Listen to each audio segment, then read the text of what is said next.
May sadya ka raw, ma. Ay, Meron. nagpagamot kayo dyan. Meron dalawa lang ang sadya ko dito. Kumusta na? Siya.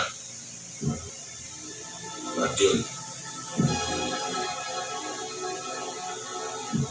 Na, bumaling siguro Bakit? eh. Anong kailangan mo sa akin? maaaring hindi niya na ako namunutan. Dahil may 2 taon nang nakakaraan.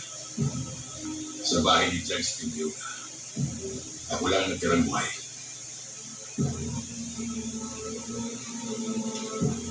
Magaling ka. Kaya yung mga naririto na hindi kasama lumayo na. Tingnan mo nga yung anak Dahil ko. papatay kong 2 ito. Nakalimang hospital na lang.